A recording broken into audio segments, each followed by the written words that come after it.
ਕਹਿਣ ਲੱਗੇ ਫਿਰ ਤੇਰਾ ਕੀ? ਕਹਿੰਦਾ ਮਾਲਕ ਕੁਝ ਵੀ ਨਹੀਂ। ਸੱਚ ਜਾਣਨਾ ਜਿਸ ਦਿਨ ਸਿੱਖ ਕਹਿ ਦਿੰਦਾ ਏ ਮੇਰਾ ਮੁਝ ਮੈਂ ਕਿਛ ਨਹੀਂ, ਜੋ ਕਿਛ ਹੈ ਸੋ ਤੇਰਾ, ਉਦਨੀ ਨੂੰ ਪਤਾ ਲੱਗਦਾ ਏ ਕਿ ਇੱਕ ਪ੍ਰਮਾਤਮਾ ਤੋਂ ਬਿਨਾਂ ਹੋਰ ਮੇਰਾ ਕੋਈ ਨਹੀਂ ਏ, ਇੱਕ ਪ੍ਰਮਾਤਮਾ ਮੇਰਾ ਏ। ਜਿੱਦਣ ਆਪਣਾ ਮਨ ਤਨ ਸੌਂਪਦਾ ਏ ਉਦਨੀ ਨੂੰ ਪਤਾ ਲੱਗਦਾ ਏ ਕਿ ਮਾਲਕ ਇੱਕ ਮੇਰਾ ਹੈ। ਦੋਦੇ ਨੇ ਚਰਨਾਂ ਤੇ ਨਮਸਕਾਰ ਕੀਤੀ, ਕਹਿਣ ਲੱਗੇ ਗੁਰਦੇਵ ਪਾਤਸ਼ਾਹ ਤੁਸੀਂ ਰੰਚਕ ਮਾਤਰ ਹੰਕਾਰ ਵੀ ਆਪਣੇ ਸਿੱਖ ਦੇ ਅੰਦਰ ਨਹੀਂ ਰਹਿਣ ਦਿੰਦੇ। ਮੈਨੂੰ ਮੈਂ ਤੋਂ ਤੋੜ ਕੇ ਤੂੰ ਦੇ ਨਾਲ ਜੋੜ ਦਿੱਤਾ, ਮੈਂ ਟੁੱਟ ਗਈ ਤੂੰ ਦੇ ਨਾਲ ਜੁੜ ਗਿਆ। ਗੁਰਦੇਵ ਪਾਤਸ਼ਾਹ ਤੁਹਾਡੀ ਯਾਦ ਦੇ ਵਿੱਚ ਮੈਂ ਇੱਥੇ ਨਗਰ ਨਾਨਕਪੁਰਾ ਵਸਾਵਾਂਗਾ।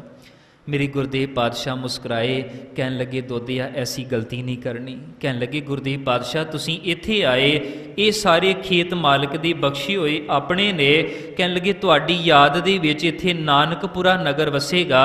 सतगुरु कहन लगे नहीं नानकपुरा नहीं दोदिया, नानक ते आप करतार दे विच समारिया है, इत्थे नानकपुरा नहीं इत्थे करतारपुरा वसेगा।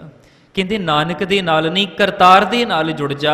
मेरे मालिक ने जिथे भी गए उत्थे उन्होंने करतार दे नाल एक दे नाल जोड़िया। हुण कदी तको गुरु अमरदास पातशाह महाराज जी दे उस समय के इतिहास नूं जदों बीबी अमरो दी रसना तो शब्द सुने ते शब्द सुन के गुरु अंगद देव पातशाह दे चरणां दे विच आए। सच जानना गुरमुखो, गुरु दे चरणां दे विच आउणा होवे ते किस ढंग दे नाल आईए, गुरु अमरदास पातशाह दे जीवन दे विचों झलक मिलदी है। गुरु चरणां दे विच आईए ते अपना हंकार दी पंड सिर ते चुक के कदी ना आईए। बीबी अमरो जी दे रसना तो अमृत बाणी सुनी ते बीबी अमरो दे चरणां ते आके नमस्कार कीती। बिरध बाबा अमरदास ने कहन लगे बेटी अमरो, सचमुच मैं ते नां दा ही अमर रह गया, असल विच अमर पदवी नूं ते तूं प्राप्त कर लिया है। कहन लगे बोल। कहंदे गुरु नानक साहब दे। कहन लगे चल मैनूं उन्हां दे चरणां दे विच लै जा। कहन लगे बजुर्गो वो ते संसार तो शरीरक चोला संकोच के चले गए, उन्हां दे वारस मेरे गुरुदेव पातशाह उन्हां नूं तुसीं मिल भी चुके हो। कहन लगे उदों भावें मैं मिलिया सी, उदों कुड़माचारी दे संबंध दे विच मिलिया सां, पर अज मेरे अंदर एक जगियासू की भावना है, अज तू मैनूं उन्हां दे चरणां दे विच लैके चल। बीबी अमरो जी दे नाल गुरुदेव पातशाह बाबा अमरदास आए। हुण तकरीबन 25 साल वड्डे ने गुरु अंगद देव पातशाह तो उम्र करके। गुरु अमरदास महाराज गुरु अंगद साहब तो वड्डे ने। जदों आए सतगुरु तख्त दे उत्ते बिराजमान, ते जदों आए ने एक ते वड्डे ने, दूसरा कुड़माचारी का संबंध है, तो सह पातशाह कुड़माचारी का संबंध जान करके जदों सिंघासन तो उठे अपनियां बावां नूं पसारिया गलवकड़ी दे विच मिलण दे लई, ते बाबा अमरदास ने गल नहीं उस समय चरणां ते ढह पए ते कहन लगे गुरुदेव पातशाह मैं आप दे चरणां दे विच कुड़माचारी दी पंड सिर ते चुक के नहीं आया, मैं ते भिखारी बन के आया, कृपा कर मैनूं सिੱਖੀ दी दात बख्श दे। गुरु चरणां दे विच आउणा होवे ते ऐसी भावना होवे कि मालक हम भीखक भिखारी तेरे, तू निजपत है दाता। भिखारी बन के आवेगा तो गुरु चरणां चों कुछ लै जावेगा, दाता बन के आवेगा तो झोली खाली रह जाएगी। फरीदा गर्भ जिन्हां वडियाइयां धन जोबन आगाह, खाली चले धनी स्यों ज्यों टिब्बे मीमाह। मीह ते पिया ते टिब्बे जिहड़े सन वो खाली रह गए। उत्थे बड़े प्यारे शब्द भाई संतोख सिंह हुणां ने लिखे। कहन लगे लख संबंध संसार को। साहब गुरु अंगद देव पातशाह ने संसार का संबंध जानिया कि कुड़माचारी का संबंध है ते मिलन वास्ते उठे। कहन लगे लख संबंध संसार को, भेस सतगुरु ठांडे, गल मिलबे को त्यार पए, करते कर काढ़े। कहन लगे चरण गहे श्री अमर तब, बंधन को ठानी, गल मिलबे को उचित नहीं, लिहो दास पछानी। सतगुरां दे चरणां दे विच आए ते कहन लगे मालिक मैनूं सिੱਖੀ दी दात दिओ, मेरा मन नहीं टिकिया, मेरा अंदर टिक जावे। ते जदों आके अरदास कीती ते गुरु अंगद देव पातशाह ने उत्थे गुरु अमरदास महाराज जी दी हिरदे दी फट्टी दे उत्ते एक ओंकार लिख दिता। ਅੰਦਰ ਇੱਕ ਦੀ ਗੱਲ ਸਮਝਾ ਦਿੱਤੀ। ਕਹਿਣ ਲੱਗੇ ਬਾਬਾ ਜੀ ਅੱਜ ਤੱਕ ਤੁਸੀਂ ਇੱਕ ਦੇ ਨਾਲ ਨਹੀਂ ਸੀ ਜੁੜੇ, ਅੱਜ ਤੋਂ ਬਾਅਦ ਨਾ ਤੁਹਾਡਾ ਅੰਦਰ ਇੱਕ ਦੇ ਨਾਲ ਜੁੜ ਜਾਵੇਗਾ ਤੇ ਸੱਚ ਜਾਣਨਾ ਅੰਦਰ ਟਿਕ ਜਾਵੇਗਾ। ਉੱਥੇ ਭੱਟ ਸਾਹਿਬਾਨਾਂ ਨੇ ਬੜੇ ਪਿਆਰੇ ਬਚਨ ਕਹੇ। ਕਹਿਣ ਲੱਗੇ ਗੁਰੂ ਅਮਰਦਾਸ ਮਹਾਰਾਜ ਤੁਸੀਂ ਖਡੂਰ ਸਾਹਿਬ ਆਏ ਤੇ ਗੁਰੂ ਅੰਗਦ ਦੇ ਪਾਤਸ਼ਾਹ ਨੇ ਤੁਹਾਡੇ ਹਿਰਦੇ ਦੀ ਫੱਟੀ ਤੇ ਇੱਕ ਲਿਖ ਦਿੱਤਾ। ਤੁਸੀਂ ਸਾਰੀ ਉਮਰ ਇੱਕ ਦੀ ਪੜ੍ਹਾਈ ਕੀਤੀ, ਇੱਕ ਨੂੰ ਅੱਖਾਂ ਦੇ ਨਾਲ ਵੇਖਿਆ ਤੇ ਇੱਕ ਨੂੰ ਹੀ ਸੁਪਨਿਆਂ ਦੇ ਵਿੱਚ ਵੇਖਿਆ ਤੇ ਇੱਕ ਨੂੰ ਹੀ ਪ੍ਰਤੱਖ ਕਰਕੇ ਵੇਖਿਆ। ਉੱਥੇ ਭੱਟ ਸਾਹਿਬਾਨਾਂ ਦੇ ਬਚਨ ਅਸੀਂ ਪੜ੍ਹਦੇ ਹਾਂ। ਕਹਿਣ ਲੱਗੇ ਤੈ ਪੜ੍ਹਿਓ ਇੱਕ, ਮਨ ਧਰਿਓ ਇੱਕ, ਕਰ ਇੱਕ ਪਛਾਣਿਓ, ਨੈਣ ਬੈਣ ਮੋਹਿ ਇੱਕ ਇੱਕ, ਦੋਏ ਠਾਏ ਨਾ ਜਾਣਿਓ, ਸੁਪਨ ਇੱਕ ਪਰਤਖ ਇੱਕ, ਇੱਕ ਸਮਹਿ ਲੀਣੋ, ਤੀਸ ਇੱਕ ਅਰ ਪੰਜ ਸਿੱਧ ਪੈ ਤੀਸ ਨਾ ਖੀਣੋ, ਇੱਕੋ ਤੇ ਲੱਖ ਲਖੋ ਅਲਖ ਹੈ, ਇੱਕ ਇੱਕ ਕਰ ਵਰਣਿਓ, ਗੁਰੂ ਅਮਰਦਾਸ ਜਾਲਪ ਭਣੈ ਤੈ ਇੱਕ ਲੋੜੇ ਇੱਕ ਮੰਨਿਓ। ਕਹਿਣ ਲੱਗੇ ਜਾਲਪ ਭੱਟ ਇਹ ਗੱਲ ਕਹਿੰਦਾ ਹੈ ਕਿ ਗੁਰੂ ਅਮਰਦਾਸ ਮਹਾਰਾਜ ਜਦੋਂ ਖਡੂਰ ਸਾਹਿਬ ਆ ਗਏ ਉਹਨਾਂ ਨੇ ਇੱਕ ਨੂੰ ਪੜ੍ਹਿਆ ਤੇ ਇੱਕ ਤੋਂ ਬਿਨਾਂ ਕਦੀ ਆਪਣੀਆਂ ਅੱਖਾਂ ਨਾਲ ਕੁਝ ਹੋਰ ਨਹੀਂ ਵੇਖਿਆ।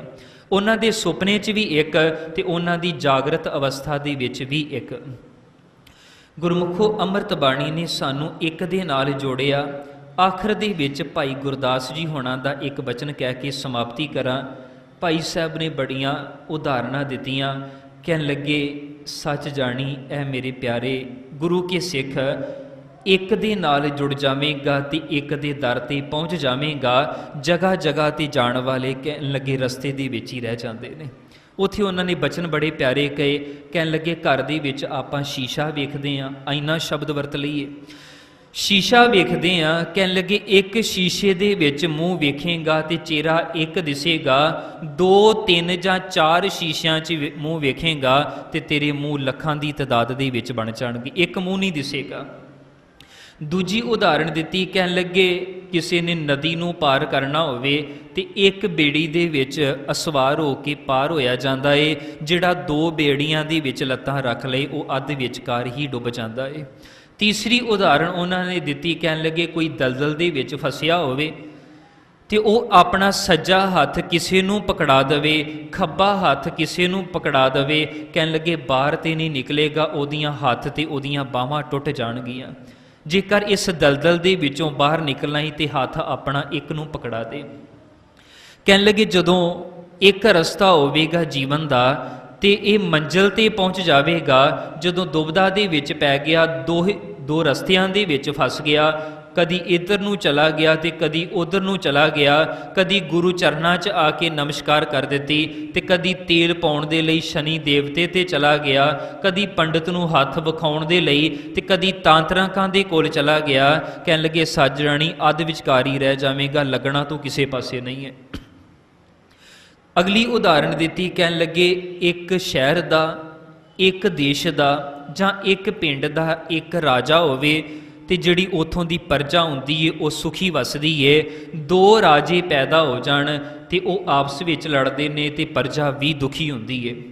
ਅਗਲੀ ਉਦਾਹਰਣ ਦਿੱਤੀ। ਕਹਿਣ ਲੱਗੇ ਜਿਹਦੇ ਸਿਰ ਦਾ ਸਾਈਂ ਇੱਕ ਹੈ ਉਹਨੂੰ ਸੁਹਾਗਣ ਕਿਹਾ ਜਾ ਸਕਦਾ ਏ।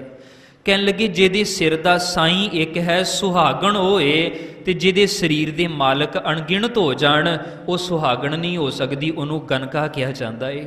ਵੈਸੇ ਗਨਕਾ ਸ਼ਬਦ ਜਿਹੜਾ ਏ ਇਹ 2 ਸ਼ਬਦਾਂ ਤੋਂ ਬਣਿਆ ਏ, ਇੱਕ ਗਨ ਇੱਕ ਕਾ।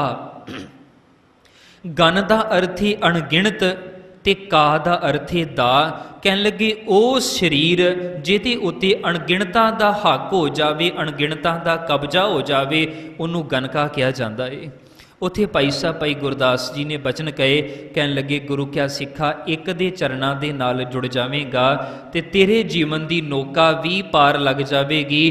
ਦੁਰਾਹੇ ਦੇ ਵਿੱਚ ਫਸੇ ਰਿਹਾ ਤੇ ਅੱਧ ਦੇ ਵਿਚਕਾਰ ਹੀ ਰਹਿ ਜਾਵੇਗਾ। ਉੱਥੇ ਬਚਨ ਉਹਨਾਂ ਨੇ ਕਹੇ।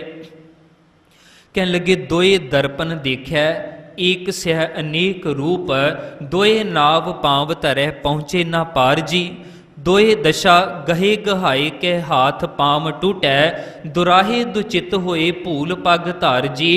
दोए भूपतां को गाओ परजा ना सुखी होत, दोए पुरखन की ना कुला बधु नार जी। गुर सिख होए आन देव सेव टेव गहै, सहे जम डंड ਧਰਿਗ ਜੀਵਨ ਸੰਸਾਰ ਜੀ। ਆਖਰ ਵਿੱਚ ਜਮਾਂ ਦੀ ਫਾਹੀ ਵਿੱਚ ਪਵੇਗਾ। ਇੱਕ ਸੱਜਣ ਦੇ ਮੈਨੂੰ ਪਿਆਰੇ ਬੋਲ ਯਾਦ ਆਏ, ਕਹਿਣ ਲੱਗੇ ਜ਼ਿੰਦਗੀ ਕਿਤੇ ਐਸੀ ਨਾ ਹੋ ਜਾਵੇ, ਕੁਝ ਤੇ ਰੋਂਦਿਆਂ ਲੰਘ ਜਾਵੇ, ਕੁਝ ਆਪਣੇ ਜੀਵਨ ਦੇ ਮੁਰਸ਼ਦ ਹੀ ਬਦਲਦਿਆਂ ਲੰਘ ਜਾਵੇ, ਕਦੀ ਉਸ ਰਸਤੇ ਤੇ ਕਦੀ ਉਸ ਰਸਤੇ। ਕਹਿਣ ਲੱਗੇ ਮੰਜ਼ਿਲ ਤੇ ਕਿਤੇ ਪਹੁੰਚਿਆ ਹੀ ਨਾ ਜਾਵੇ, ਕਿਤੇ ਜ਼ਿੰਦਗੀ ਇੱਦਾਂ ਹੀ ਨਾ ਲੰਘ ਜਾਵੇ। ਉੱਥੇ ਉਹਨਾਂ ਨੇ ਬੜੇ ਪਿਆਰੇ ਬਚਨ ਕਹੇ, ਕਹਿਣ ਲੱਗੇ ਕੁਛ ਰੋਤੇ ਮੇਂ ਕੱਟ ਗਈ, कुछ सोते में कट गई, कुछ आहों में कट गई, कुछ गुनाहों में कट गई। मंजिल पे जाने वाले मंजिल पे जा लगे, राहें बदलने वालों की राहों में कट गई। सच है, जेकर मंजिल ते पहुँचना है तो साहब कहते ने हर एक सिमर एक सिमर एक सिमर प्यारे।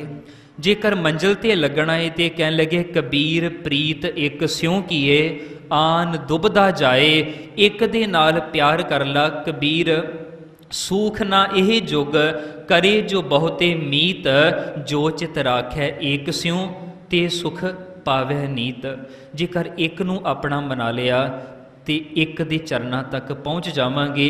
जे हर एक नूं अपना बनाउंदे रहे, पर हाँ ये मेरे सतगुरां ने बचन कहे कि भलिया कुदरत दे विच कादर वसदा है, कादर करके जान पर कुदरत की पूजा का ढंग नहीं सिखा लिया सतगुरां ने। जुड़न की गल मेरे मालिक ने एक ना की, एक तो गल आरंभ हुई तो एक दे नाल जुड़न की गल मेरे मालिक ने अमृत बाणी दे विच कीती।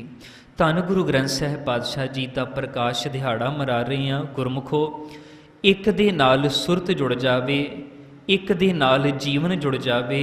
सच जानना साडा मनाया होया आदि गुरु ग्रंथ साहिब जी का प्रकाश दिहाड़ा भी सफल हो जाएगा, जिदन अंदर साडा एक दे नाल जुड़ गया।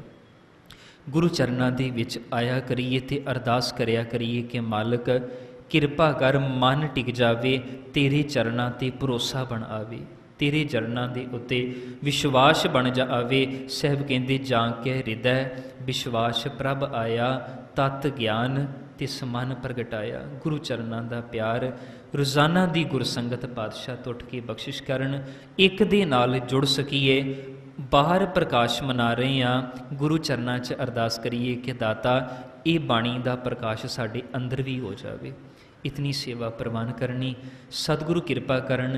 इस ही प्रसंग नूं आपां कल दे शामां दे दीवाना विच अगे तोरांगे। धन गुरु ग्रंथ साहिब पातशाह सरबत गुरु कीआं संगतां बख्शिंद ने, होईआं भुलां चुकां दी खिमा करनी। वाहिगुरु जी का खालसा, वाहिगुरु जी की फतेह।